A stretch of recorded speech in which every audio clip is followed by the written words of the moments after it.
Hey guys, Sausage here. A short hike is as short as it is a pleasant and feel-good emotional story. Released on July 30th, 2019, it has a near-perfect 100% rating on Steam, with recent reviews and all reviews leaving this game with a 98% and 99% rating, respectively. A short hike took me just under an hour to complete, while only completing 4 of the 12 achievements, though I will admit this is not my first playthrough of the game. Before we continue any further with the review, I do want to advise you to stick around until the very end, as I have a bonus category I want to share about this game. The bonus category will not affect the score of the game, though anyone who is interested in a short hike might find the bonus category interesting. Anyway, let's start the review. In a short hike, you play as a bird named Claire, who is on vacation with her aunt, who is a park ranger on an island. You start the game by walking out of your seaside cabin complaining that you have been waiting for a phone call all day, when your aunt informs you that you will not receive any cell phone reception where you are at the base of the mountain on the island. If you want any chance at cell phone service, you will need to climb to the peak of the mountain. From there, you are free to start your exploration of the island. While exploring, you meet a variety of different characters, other birds, cats, dogs, amphibians, and even a polar bear. Every one of these NPCs can be interacted with and have dialogue. Some of these characters may just talk to you, while others may offer to sell you items, and some even task you with going on side adventures to find a shovel, deliver a necklace, challenge you to a race, or even a game of beach stick ball. These NPCs are placed in areas that make the island feel quite lively without feeling too crowded.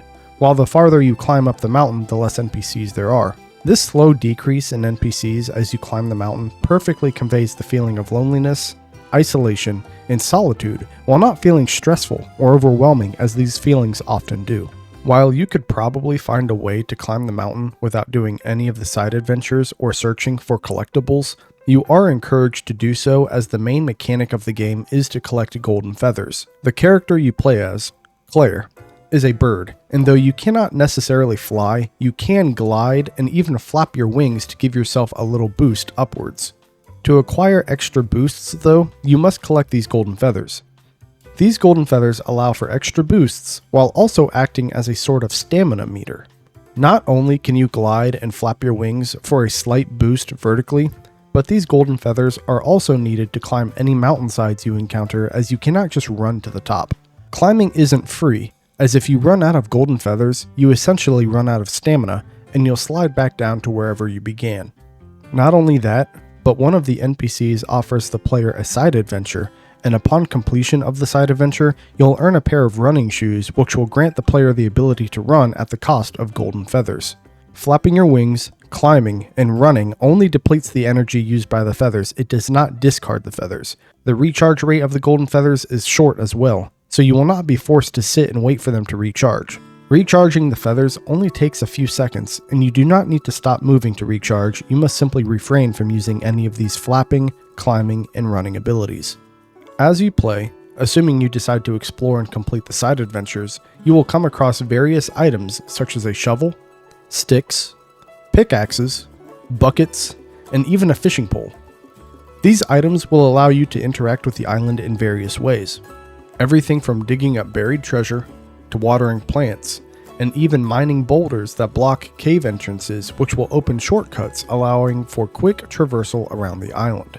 My only real issue with the gameplay is the lack of a map and perhaps even camera control.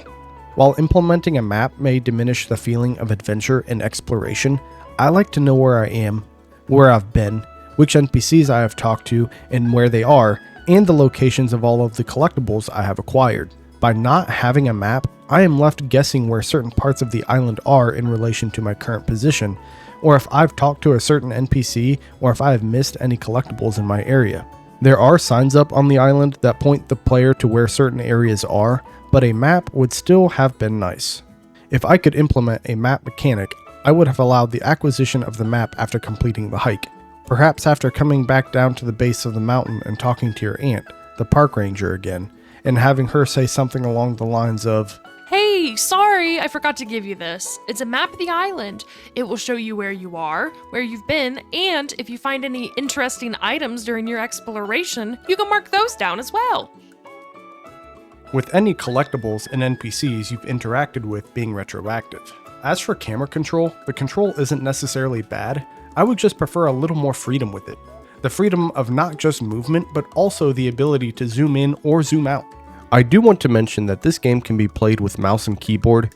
However, I strongly suggest using a controller. There is no mouse cursor when you play, so you're required to navigate using keyboard controls instead. While this isn't necessarily a bad thing, using a controller does feel much smoother and organic. While the game isn't necessarily stunning or breathtaking, it is nice to look at, as the combination of art design and color palette is both relaxing, pleasant, and cute while not being too childish. As for the art design, I would be doing the game an incredible disservice if I did not mention the character models.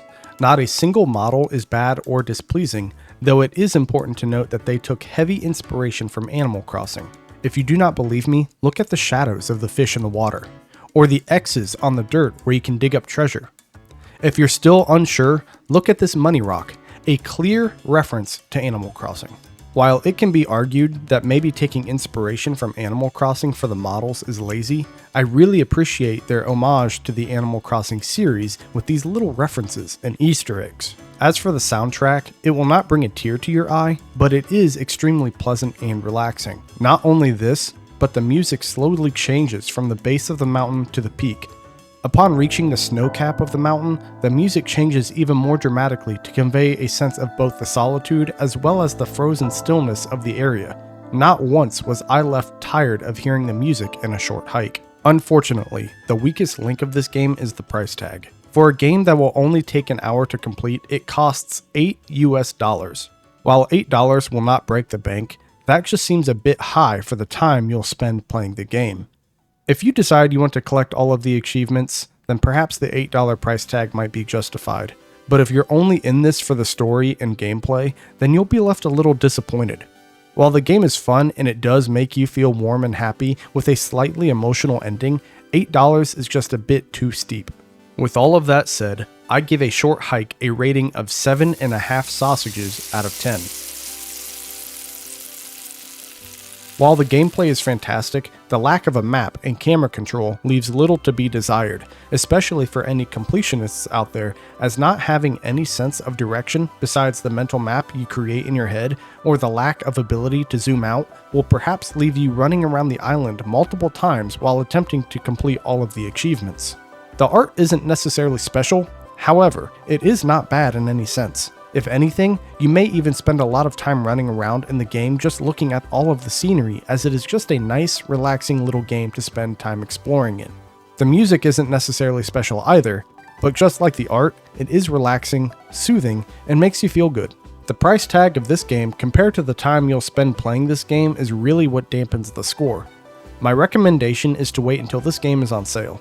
Being a 5-year-old indie game, I would not be surprised if this game is at the very least 25% off during the big Steam sales during summer, Halloween, Thanksgiving, and winter. As for the bonus category, on April 1st, 2022, the developer released a downloadable multiplayer mod that allowed for up to 99 players to play at the same time. This mod only stayed active for 2 weeks, unfortunately. However, there might be possible fan-made servers that continue the multiplayer mod. There is an itch.io link that takes you to the instructions on how to create your own server. So, if you have any friends that also enjoy a short hike, it is possible to play at multiplayer with them. While it is not an official mod and is no longer supported by the dev, I thought this would be a fun little bonus item to include at the end of the review. And that's my review of a short hike. If you liked this video, consider liking and subscribing. If not, just know that I appreciate your viewership nonetheless, and I am grateful to have you here. If you end up purchasing this game, let me know what you think of it in the comments below. Also, I stream on Twitch occasionally, so consider following me on that platform as well. I'll leave a link in the description below. Anyway, I think I'm going to cut my review here. Mahoney out.